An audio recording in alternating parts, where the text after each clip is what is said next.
Back in the years of the economic recession, when money was tight and the future felt uncertain.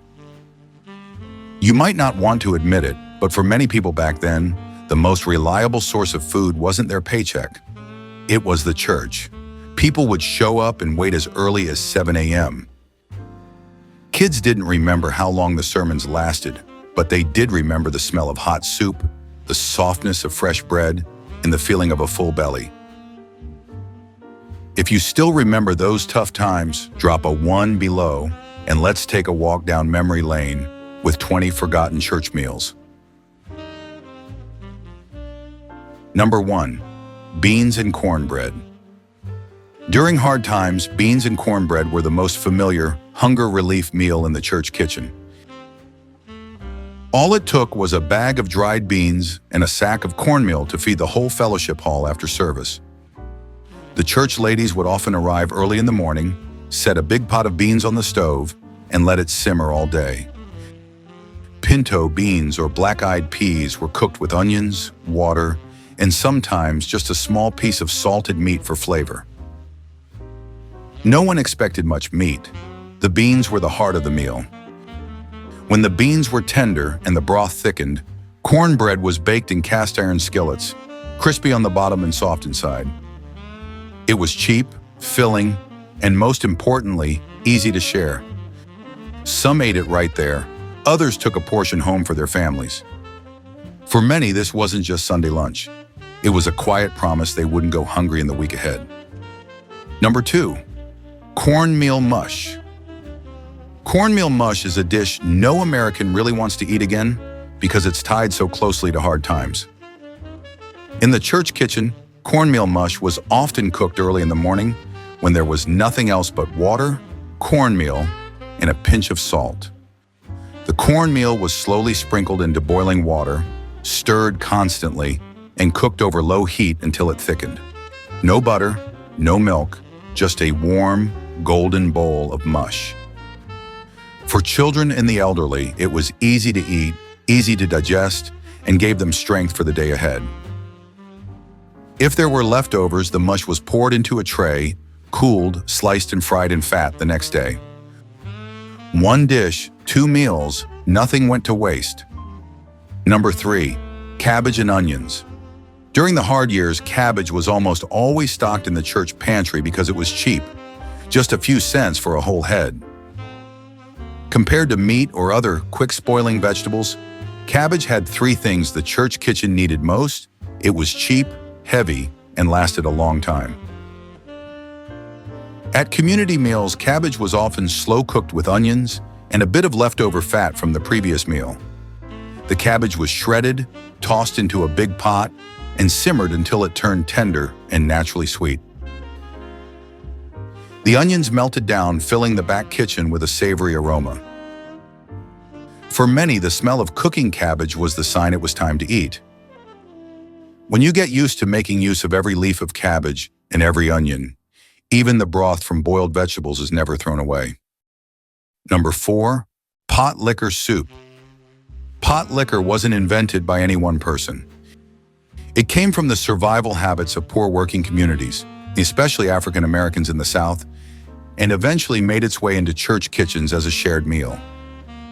In the church kitchen, after cooking collard, greens, or turnip greens for a communal meal, the leftover liquid was left right there in the big pot. The reason was simple. It held the vitamins and minerals from the greens, along with a salty, smoky flavor from a bit of seasoned meat, something many families back then couldn't afford more of. Collard or turnip greens were carefully picked, washed clean, then placed in a large pot with just enough cold water to cover them. Halved onions, smashed garlic cloves, a pinch of salt, and a scrap of smoked meat or bone were added just for flavor. The pot was brought to a boil, then simmered gently for nearly an hour until the greens were tender.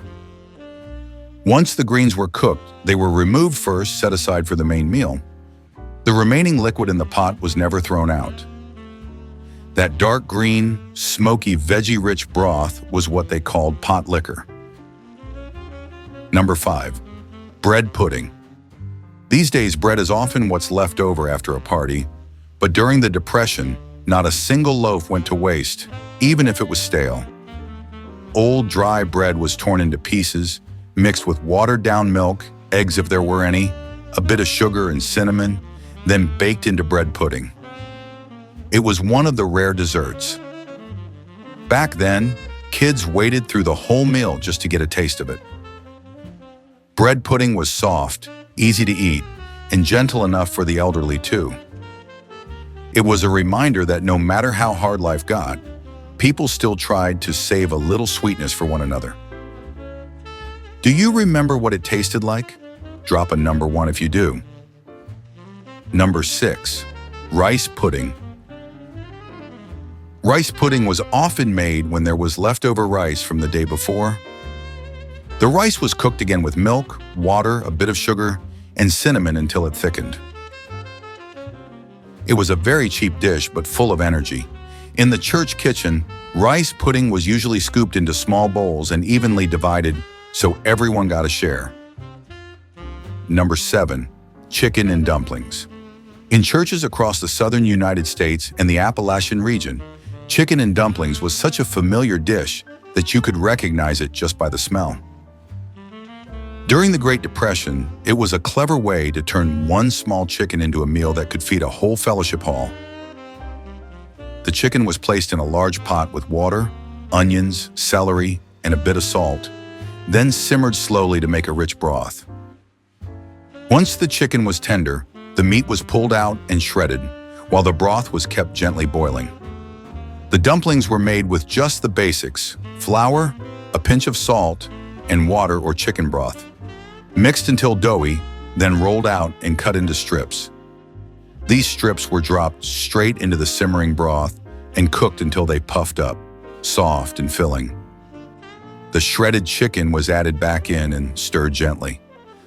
The result was thick, warm, easy to chew, and to this day it still shows up at church potlucks. Number 8, biscuits and gravy. After a warm pot of chicken and dumplings, the church kitchen usually didn't shut down just yet.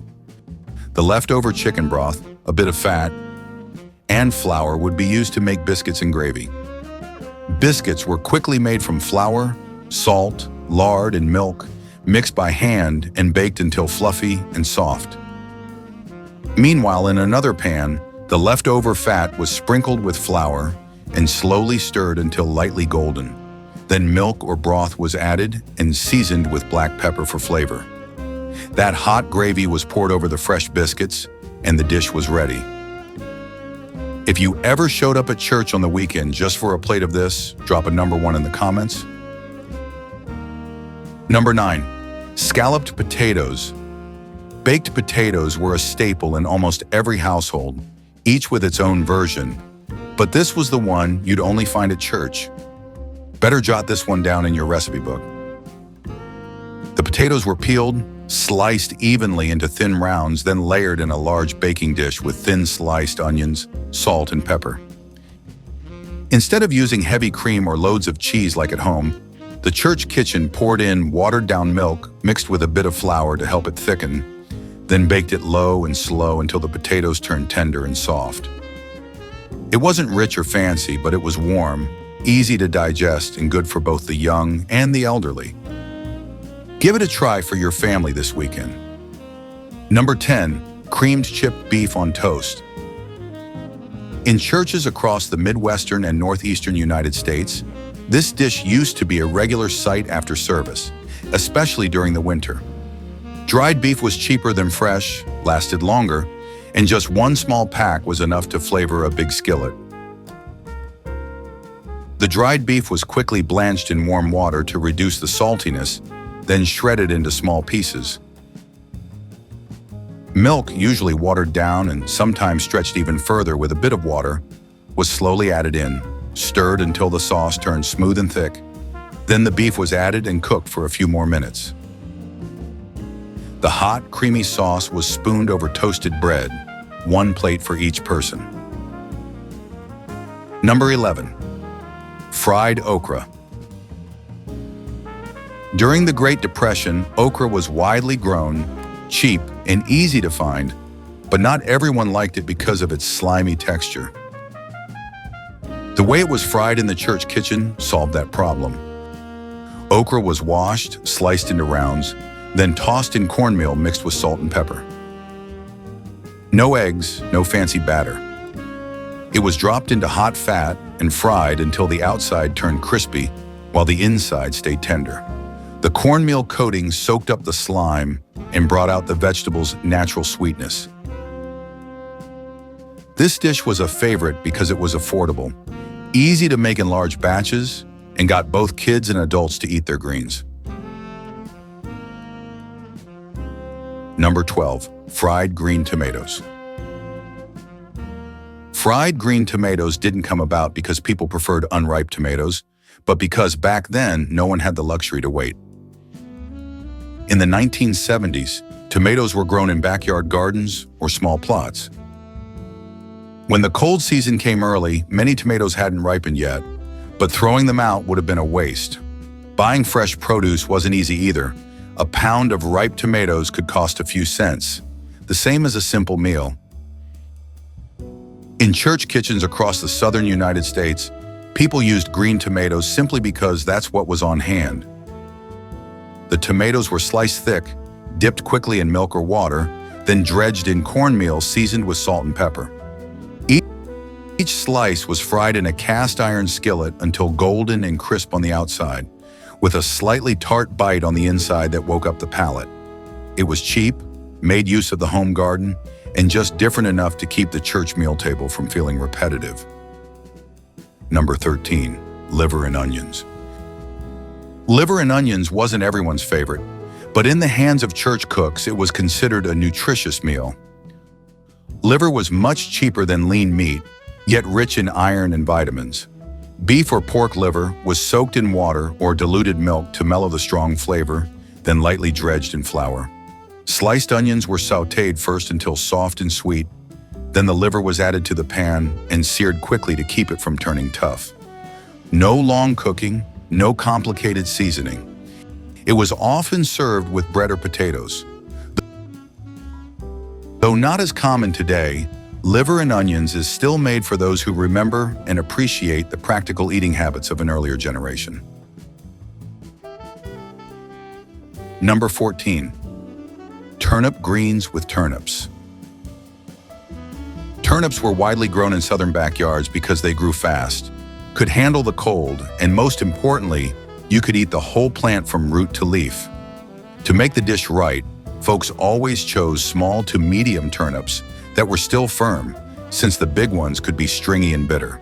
The leaves had to be deep green with no yellowing. Everything went into a big pot with water, onions, and a small piece of salted pork or smoked turkey just for flavor. The pot was simmered until the greens were tender, the turnips soft, and the broth rich and full of flavor. That cooking liquid, known as pot liquor, was considered valuable, often poured over cornbread or sipped on its own. For older folks, this dish was soft, easy to digest, and full of vitamins A and K. Number 15, chicken and rice. With just one chicken and a sack of rice, you could make a filling meal for 50 people. That's how the one-pot chicken and rice dish came to be. The chicken was chopped into pieces and placed straight into a large pot with water, onions, and salt, then simmered slowly to draw out a rich broth. Once the meat started to soften, the rice was added, allowing each grain to soak up the full flavor of the chicken. There was no separate sautéing, no fancy spices, everything cooked together, creating a dish that was thick, tender, and easy to scoop. Number 16, red beans and rice. The beans were soaked the night before, then slow cooked with onions, celery, garlic, and a small piece of salted meat or sausage for flavor. Once the beans turned tender and the broth thickened, the mixture was spooned over hot white rice. No need for much meat, no complicated seasoning. The beans and rice together made a complete protein source, enough to keep the body going through long, hard days of work. Number 17, egg and onion sandwich. The egg and onion sandwich didn't show up in the church kitchen as an official post-service meal, but more as a quick fix during busy mornings, when people arrived early to clean, rehearse hymns, or stayed late to help pack up the hall. In churches across the southern United States, this sandwich was often whipped up to tide folks over until the big meal was ready. It may sound simple, but there was a trick to doing it right. The onions had to be sliced thin and cooked slowly until they turned soft and brought out their natural sweetness. The eggs were added once the onions had mellowed, and the pan was turned off early so the eggs stayed soft and moist, not dry. They were tucked into white bread, seasoned with salt and pepper, and if there was mayonnaise, just a thin layer was spread to add a touch of richness. Number 18, pinto beans. Pinto beans showed up often in church meals because they were cheap and could stretch to feed a lot of people. One small bag of dried beans could turn into a whole pot after a few hours of simmering. The beans were soaked until soft, then cooked with water, onions, and a little fat or salted meat for flavor. Pinto beans were usually served with cornbread or rice, and sometimes just a pinch of salt was all they needed. Number 19, baked chicken quarters. As living conditions slowly improved after the hardest years, baked chicken quarters became a familiar choice in the church kitchen. Compared to chicken breasts, quarters were cheaper, meatier, and when baked slowly, they turned tender and juicy, perfect for feeding a crowd without breaking the budget. In the kitchen, the chicken was cleaned, patted dry, then simply seasoned with salt, pepper, and garlic powder. The quarters were packed closely together in a large tray and baked until the skin turned golden and the fat melted down, making the meat inside moist and flavorful. No sauce, no garnish, just well-timed baking. When served, the chicken was often paired with stewed beans, white rice, or boiled greens. Number 20, cornbread. No dish is more closely tied to the American church kitchen than cornbread. During the Great Depression, cornmeal was cheaper than flour, easier to store, and could be used to make enough bread to feed a crowd. Cornbread was baked in large cast iron skillets, crispy on the bottom, soft in the middle, and rich with the aroma of corn. The recipe was simple: cornmeal mixed with water or watered-down milk, a pinch of salt, and sometimes an egg if it was available. The batter was poured into a hot grease skillet and baked until golden. The bread was then cut into even pieces so everyone got a share. And that's why cornbread was more than just bread. It was a reminder that during the hardest of times, Americans learned to share, to be patient, and to care for one another, all starting from the church kitchen. If you remember those flavors and want to keep this journey into old school cooking going, hit subscribe and come back with us for more meals that once fed a whole generation. Number 1, beans and cornbread. During hard times, beans and cornbread were the most familiar, hunger relief meal in the church kitchen. All it took was a bag of dried beans and a sack of cornmeal to feed the whole fellowship hall after service. The church ladies would often arrive early in the morning, set a big pot of beans on the stove, and let it simmer all day. Pinto beans or black-eyed peas were cooked with onions, water, and sometimes just a small piece of salted meat for flavor. No one expected much meat. The beans were the heart of the meal. When the beans were tender and the broth thickened, cornbread was baked in cast iron skillets, crispy on the bottom and soft inside. It was cheap, filling, and most importantly, easy to share. Some ate it right there. Others took a portion home for their families.